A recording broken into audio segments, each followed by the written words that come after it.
Hello friends, నేను మీ శ్రీలత. శ్రీమాత్రే నమః. నేను ఈరోజు వరలక్ష్మి వ్రతానికి అమ్మవారి ఫేస్ను ఎక్రిలిక్ కలర్స్తోనూ మరియు కిరీటాన్ని మనకు సులువుగా దొరికే బుట్టు పిల్లలతోనూ ఎలా డెకరేట్ చేసుకోవాలో చూపిస్తాను. ఇందుకు గాను మనకు కావలసినటువంటి వస్తువులు ఎక్రిలిక్ కలర్స్ లేదా పెన్సిల్, సన్నని కుంచ వాడచ్చు. కిరీటానికి గోల్డ్ కలర్ ఎక్రిలిక్ కలర్ మరియు ఫ్యాన్సీ బొట్టు బిళ్ళల ప్యాకెట్స్ ఒక 10 దాకా అవసరపడతాయి. అమ్మవారి ఫేస్ మార్కెట్లో 700 నుంచి 800 వరకు అమ్ముతున్నారు. మనం ఇంట్లో మనకు నచ్చిన కలర్స్ మరియు బొట్టు బిళ్ళల ప్యాకెట్స్తో డెకరేట్ చేసుకోవడం వల్ల మనీ సేవ్తో పాటు చాలా అందమైనటువంటి అమ్మవారి ముఖాన్ని కూడా మనం ఇంట్లోనే తయారు చేసుకోవచ్చు. ఇది చాలా ఈజీ కూడాను. సో ఫ్రెండ్స్, ఇక ఎలా తయారు చేసుకోవాలో స్టెప్ బై స్టెప్ చూద్దామా.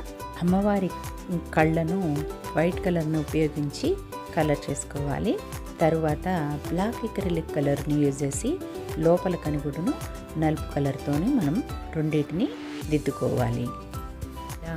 నల్లని కలర్ యూజ్ చేసి మనం అమ్మవారి కనుగుడ్లను దిద్దుకోవడం వలన మనకి నిజమైన కళ్ళలాగా మనకి అమ్మవారి ముఖము అవుపిస్తుంది. తర్వాత అమ్మవారి కనుబొమ్మలను నల్లని ఎక్రిలిక్ కలర్ని యూజ్ చేసి మనం కలర్ చేసుకోవాలి. ఇలా రెండు వైపులా అమ్మవారి యొక్క కనుబొమ్మలను చక్కగా దిద్దుకోవాలి. అమ్మవారి కన్నుల మీద, కనుబొమ్మల మీద శంకర భగవత్పాదులు మనకి ఎన్నో చక్కని శ్లోకాలను సౌందర్య లహరిలో ఇచ్చారు. ఇప్పుడు అమ్మవారి మొహం కనుబొమ్మలు దిద్దుకున్న తర్వాత ఎంత చక్కగా ఉందో. కళ్ళు, కనుబొమ్మలు అయిపోయాక బొట్టును దిద్దుకుందాం. అమ్మవారికి పెట్టే బొట్టును మనము ఎరుపు కలర్ ఎక్రిలిక్ కలర్ యూజ్ చేసి మనం దిద్దుకుందాం. చూడండి, ఇప్పుడు అమ్మవారి ముఖము ఎరుపు కలర్ బొట్టు పెట్టిన తర్వాత ఎలా ఉందో. తర్వాత మనము అమ్మవారి పెదాలకు అదే ఎరుపు కలర్ని యూజ్ చేసి మనం పెదాలను దిద్దుకోవాలి. తర్వాత అమ్మవారి కళ్ళకి మనము కాటుకను దిద్దుకోవాలి. ఇలా కాటుకను చక్కగా అద్దటం వలన చాలా అందమైనటువంటి కళ్ళను మనం చూడవచ్చు. ఎంత మహద్భాగ్యం అండి! అమ్మవారి కన్నులకు కాటుక పెట్టడం అనేది. ఆ కన్నులు సూర్యచంద్రులతో సమానం కదండి. అలాంటి కన్నులకు చక్కగా కాటుక పెట్టాము. చూడండి ఎంత బాగుందో బంగారు తల్లి. రెండు కన్నులకు మనము కాటుక దిద్దుకోవాలి. కాటుక పెట్టిన తర్వాత చూడండి, చూశారా ఎంత చక్కగా ఉందో అమ్మ. మొత్తము కన్నులు, పొట్టు, కనుబొమ్మలు, కాజలు, పెదాలు. అమ్మవారి ముఖానికి నేను క్రీమిష్ పింక్ కలర్ని వాడాను. మార్కెట్లో రకరకాల కలర్స్తోని అమ్మవారి ముఖాలు మంచిగా లభిస్తున్నాయి. కానీ నేను చేసుకుంటున్న ఈ అమ్మవారి ఫేస్కి క్రీమిష్ పింక్ కలర్ వాడాను. అమ్మవారి కిరీటానికి గోల్డ్ కలర్ ఎక్రిలిక్ మనం పెయింట్ వేద్దాము. చూడండి, అమ్మవారి యొక్క కిరీటానికి నేను గోల్డ్ కలర్ ఎక్రిలిక్ పెయింట్ను 2 times వేయాలి.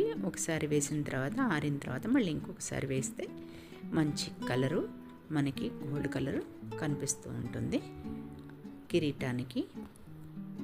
కిరీటానికి కలర్ వేసిన తర్వాత కింద అమ్మవారి నగలకు కూడా అదే ఎక్రిలిక్ కలర్ను వాడాను.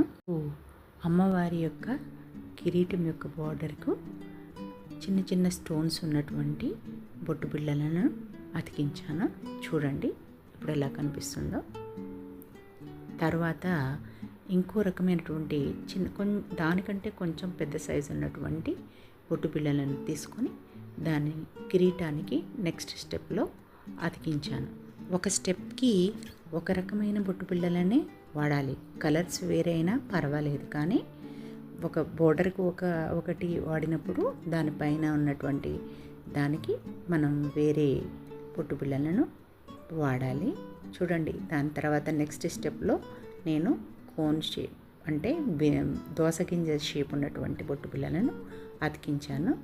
దానిపైన ఇంకా దానికంటే కొంచెం పెద్ద సైజు ఉన్నటువంటి బొట్టు బిళ్ళలను వాడాను. అమ్మవారి కిరీటానికి ఉపయోగించేటువంటి ప్రతి బొట్టు బిళ్ళకు స్టోన్స్ ఉన్నాయే వాడాను. ఎందుకంటే అమ్మవారి కిరీటానికి స్టోన్స్ ఉన్నాయి వాడడం వల్ల అమ్మవారి కిరీటం మనకి మెరుస్తూ కనిపిస్తూ ఉంటుంది. దానివల్ల ఇంకా చాలా అందంగా మనకి కనిపిస్తుంది. చూసారా, ఇలా ఒక్కొక్క స్టెప్కి నేను ఒక్కొక్క కలర్ని వాడుకున్నాను. దీనివల్ల అమ్మవారి కిరీటం చాలా వరకు పూర్తయిపోయింది. లాస్ట్కి వచ్చేసరికి నేను మళ్ళీ దోసగింజ ఆకారం ఉన్నటువంటి ఈ బొట్టు బిళ్ళల్ని నేను వాడాను. మిగిలినటువంటి కిరీటం కొనను నేను ఒక పెద్ద బొట్టు బిళ్ళను అతికించి మిగిలిన పార్ట్ అంతా చిన్న చిన్న బొట్టు బిళ్ళలతో కవర్ చేశాను. చూసారా, ఇప్పుడు కిరీటం మొత్తం దాదాపు పూర్తయిపోయింది. చూడండి ఇప్పుడు ఎలా ఉందో. అమ్మవారి కిరీటం పెట్టిన తర్వాత మంగళసూత్రం పెట్టాను. పెట్టిన తర్వాత అమ్మవారి లుక్ చూడండి. చూడండి, ఇంకా కింద అక్రిలిక్ కలర్ వేసి నగలు కూడా వేసిన తర్వాత అమ్మవారు ఎలా కనిపిస్తుందో మీరే చూడండి. ఎంత చక్కగా ఉందో తెలుసా. అమ్మవారికి ముక్కు పుడకను కూడా పెట్టాను. ఇది మార్కెట్లో ముక్కు పుడక ఇంకా ఇలాంటి వస్తువులన్నీ కూడా మనకు సపరేట్గా దొరుకుతాయి. వాటిని మనం కొని వాడవచ్చును. ఇలా తయారైనటువంటి ముఖాన్ని మనము వరలక్ష్మి అమ్మవారి వ్రతంలో వాడితే ఎంత చక్కగా ఉంటుందో. చూసారా ఎంత అందమైన ముఖం తయారైందో.